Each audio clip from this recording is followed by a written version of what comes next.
Info studijoje matysite. Dėl techninių nesklandumų politikai nutarė atšaukti Šiaulių miesto tarybos posėdį. Jaunimui nesvetimos vakarietiškos vėlinių tradicijos Helovino šventė surengta Šiaulių valstybinėje kolegijoje.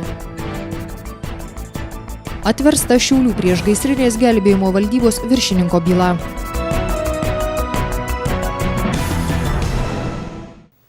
Sveiki gyvi, Info studijoje svarbiausios šios dienos aktualijos. Šiaulių miesto tarybos posėdyje ko gero net anekdoto verta situacija. Prie modernių kompiuterinių technologijų pripratę politikai šiandien atsisakė balsuoti keldami rankas.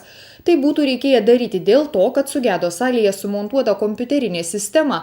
Patingėję kilnoti rankas, politikai nutarė geriau posėdį atidėti. Tik nedidelė dalis politikų tokiam sprendimui nepritarė, jų teigimu tai tiesiog politikavimas. Į Šiaulių miesto tarybos posėdį šiandien susirinko pilnutėlė salė miesto politikų ir rūpimais klausimais čia atėjusių padiskutuoti šiauliečių. Tačiau tarybos posėdį nutarta vien dėl techninių nesklandumų atidėti. Mes jau pripratome prie to, kad elektroninėje erdvėje mokame dirbti, elektroninė balsavimo sistema mums tikrai teikia daug privalumų, o vakar pastebėta, kad įranga sugedusi ir per vakar ir per šiandien iki pietų nerasta gedimo. Ir atrodo šiaip taip keistoka, kadangi tikrai daug metų savivaldybės taryba mokėjo balsuoti nesant elektroninės balsavimo sistemos. Šiandieną jau to nebesugeba, atprato ir nebenori grįžti į praeitį. Kas už tai, kad posėdį atidėti? Kas prieš? Didžioji dalis miesto politikų sakė neva nenorintys grįžti į akmens amžių primenančius laikus ir atsisakė balsuoti keldami rankas. Pasipiktinimas kilo ir sužinojus, kad teks kalbėti vos vienu mikrofonu. O ne dar kažkur tai nudėti, kažkur tai nukelti. Dar savaitę, dar visi yra susiplanavę. Tai, manyčiau, irgi būtų racijos tą progą, kaip sakyti, posėdį atidėti ir būtumėm pasiruošę kitam posėdžiui. Klausimą galima žymiai geriau. Bet yra klausimų, kuriuos reikės spręsti dabar. Vieną klausimą galima atidėti. Posėdžio atidėjimui nepritarė vos vienas kitas politikas. Jie sakė nesuvokiantys tokio daugumos kolegų sprendimo. Juolab, kad šiandien turėjo būti svarstomi šiauliečiams rūpimi ir aktualūs klausimai. Vienas tokių dėl savivaldybei pavaldžių įstaigų buhalterinės apskaitos centralizavimo. Šiuo klausimu savo nuomonę norėjo išsakyti ir specialiai iš sostinės į Šiaulius atvykęs Seimo narys Arvydas Mockus. Skeptiškai vertinantis buhalterijos centralizavimą parlamentaras sako, norėjęs palaikyti Šiaulių buhalterius ir apskaitininkus. Man tai padarė negerą įspūdį. Iš tikrųjų žmonės trukdosi nuo darbo, atvažiuoja susijaudinę, paruošę kalbas ir tai galbūt išstoja pirmą kartą gyvenime. Pasiruošė įstoti. Tame tarpe ir aš atvykau ir taip pat iš pradžių galvojau kalbėti, paskui jau, kad nepadaryti kažkokio ažiotažo atsisakiau kalbėti, bet norėjau stebėti, kaip tai vyksta.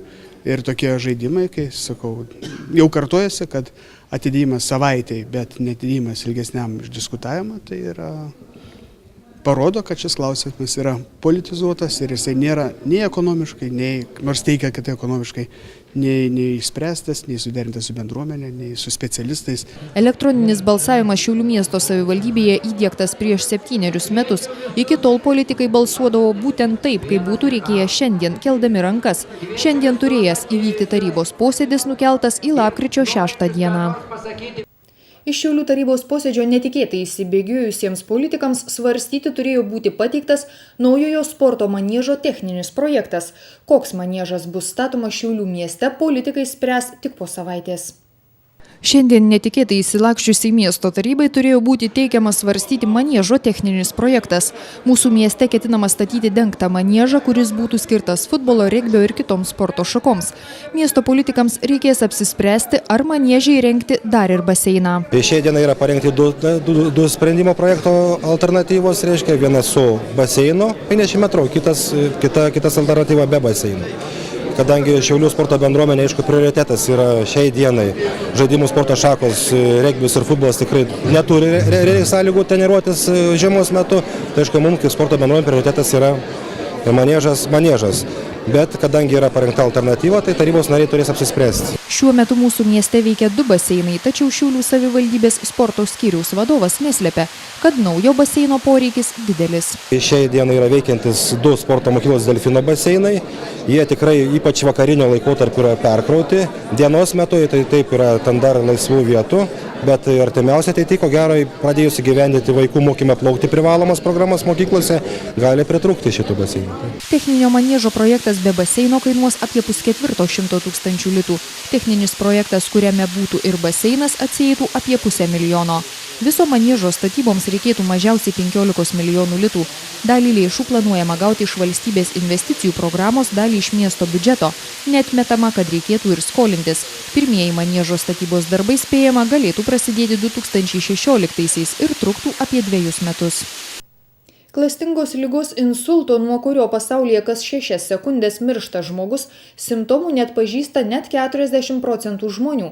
Todėl pasaulinę insulto dieną Šiaulių širdininkų draugijos nariai buvo mokomi, kaip atpažinti pirmuosius insulto požymius ir išvengti sunkių ligos pasekmių.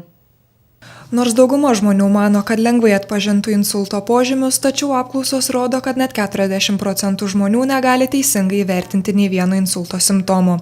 Pasaulyje kas 2 sekundės užregistruojamas insulto atvejis ir kas 6 sekundės nuo jo mirštama.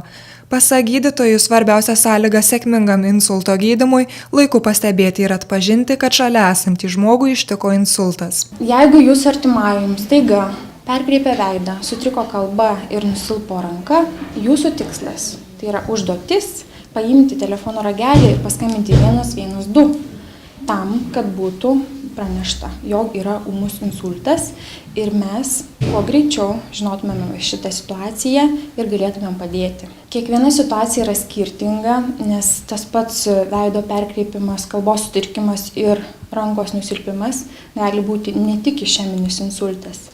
Geriausia, jeigu žmogus guli ant grindų, pagulyti jį ant šono ir palikti, kol atvažiuos greitoji. Jokių būdų nevežti patiems.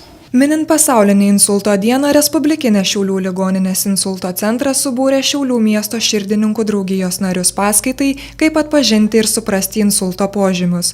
Paskaitos metu daugiau kaip 70 draugijos narių buvo mokomi atpažinti insulto požymius ir kaip suteikti reikiamą pagalbą insulto ištiktam žmogui. Šiaulių širdininkų draugijos nariai džiaugiasi, kad turėjo galimybę išgirsti profesionalų teikiamą žinias apie insultą. Reikia dalyvauti, užtat, kad žmonės labai mažai turi patirties, ypač senyvo amžiaus. Ir matot, pas mūsų koks klubas didelis. Ir labai yra patenkinti žmonės, kada girdi tokias rimtas paskaitas. Insultas yra viena iš didžiausių mirties priežasčių ir taip pat pirma ir pagrindinė ilgalaikės negalės priežastis visame pasaulyje. Į Lietuvos Respublikos kultūros paminklų sąrašą įtrauktas Salduvės piliakalnis, vienas populiariausių Šiaulių miesto lankytinų objektų. Deja, seniai remonto neregėję mediniai piliakalnio laiptai ne tik negerina miesto kultūrinio įvaizdžio, bet ir kelia pavojų surizikavusiems jais lipti žmonėms. Legendomis apipintas Salduvės piliakalnis – vienas populiariausių Šiaulių miesto gyventojų, o taip pat ir turistų traukos objektų. Tačiau užkopti į piliakalnio viršų pasigrožėti atsiveriančiais vaizdais netaip paprasta. Seni, gerokai aplūžę laiptai ne tik nepuošia kalno, bet ir kelia pavojų jais lipantiems žmonėms. Šimšės mikrorajono bendruomenės pirmininkas Gintaras Oliškevičius pripažįsta, kad situacija labai prasta, o pavojingų laiptų renovacija būtina. Kad šiais laiptais lipti nesaugus, skundžiasi ir piliakalnio lankytojai. Šiuo metu, jeigu mes kalbam būtent apie laiptus, jų būklė yra tikrai apgailėtina. Net sakyčiau, kelia pavojų žmonių saugumui, ten užlipti, pasigrožėti apylinkėm.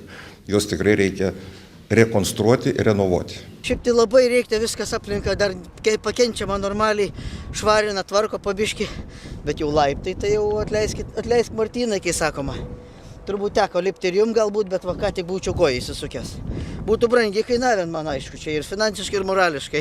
Šiaulių miesto savivaldybės administracija jau yra sudariusi sutartį su konkursą laimėjusią įmonę dėl Salduvės piliakalnio laiptų renovacijos. Tam skirta apie 18 000 litų. Planuojama ne tik atnaujinti senus laiptus, bet ir įrengti turėklus. Perspektyvoje galbūt nusimato ten ir Baltų kultūros parkas, ir galbūt istorinis. Yra tokie planai, Salduvės, reiškia, tas parkas gali būti.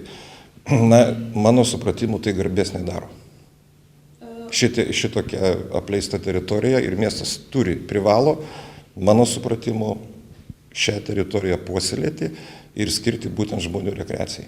Pagal sutartis Salduvės Piliakalnio laiptų renovacija turi būti atlikta iki šių metų gruodžio 1 dienos, tačiau jokie remonto darbai dar net neprasidėjo.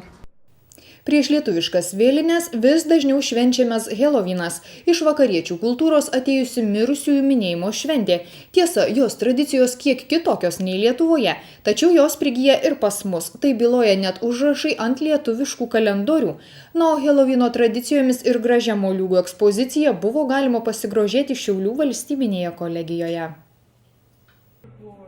Zombiai piktosios dvasios grobia studentus, gąsdina ir šiurpina. Taip Helovino šventė prasidėjo Šiaulių kolegijoje.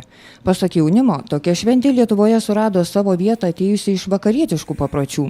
Helovinas, nors ir susijęs su mirusiųjų pasauliu, linksma šventė. Švenčiam Heloviną, tai aš įsikūnijau į zombį, lakstom po auditorijas, gąsdinam studentus, smagiai leidžiam laiką.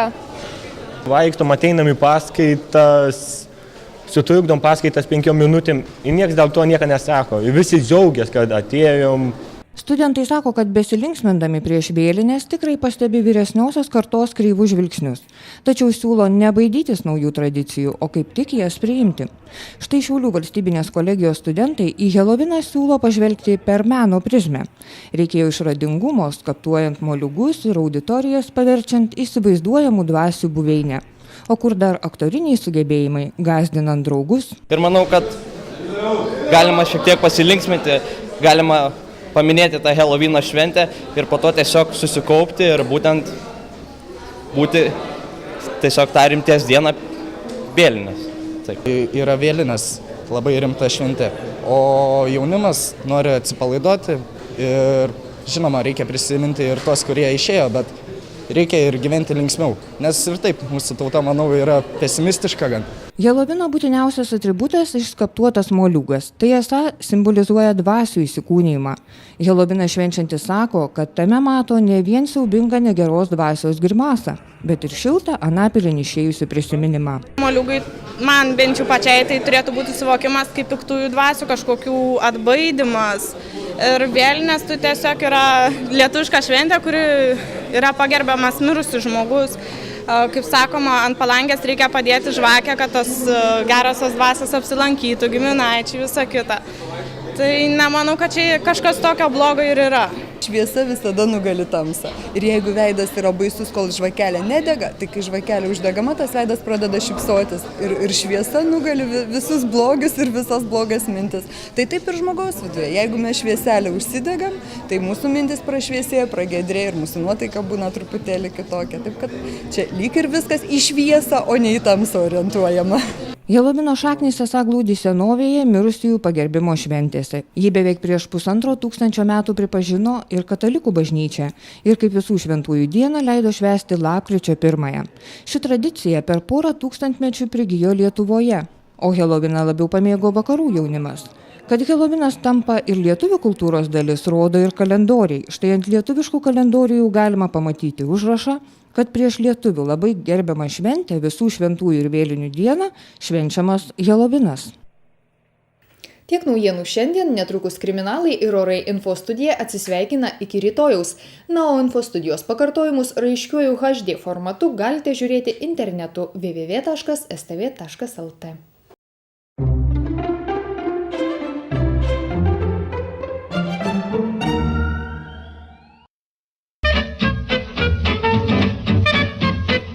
Kiekvienas einame savo keliu. Svarbiausia kelyje būti matomu. Net asilas žino, ko tam reikia. Prisisėkite atšvaitą, būkite matomi.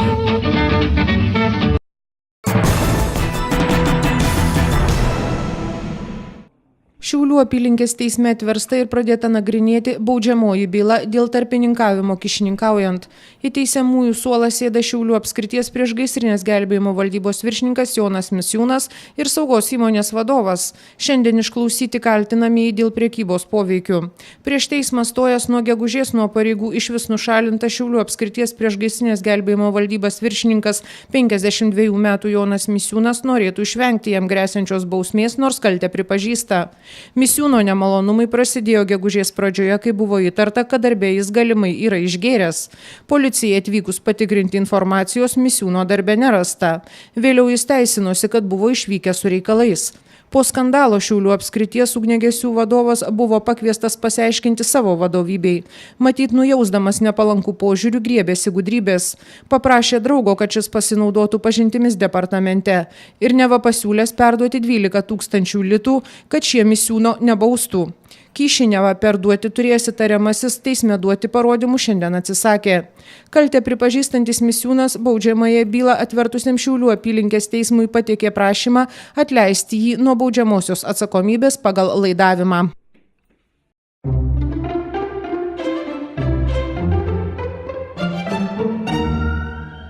Kiek kartų teko gaišti laiką kviečiantis taksi? Dispečerės atsakymas: šiuo metu laisvų automobilių nėra. Pamiršk taksi numerius ir nebemokėk už skambučius. Kviesk su e-taksi. Programėlė automatiškai nustatys tavo buvimo vietą ir perduos užsakymą arčiausiai esantiems vairuotojams. Nešvaistyk laiko laukdamas taksi lauke. Gauk pranešimą, koks automobilis ir už kiek laiko atvyks. Atvykstantį taksi gali stebėti žemėlapyje gyvai. Būk išmanus, kviesk greitai ir patogiai.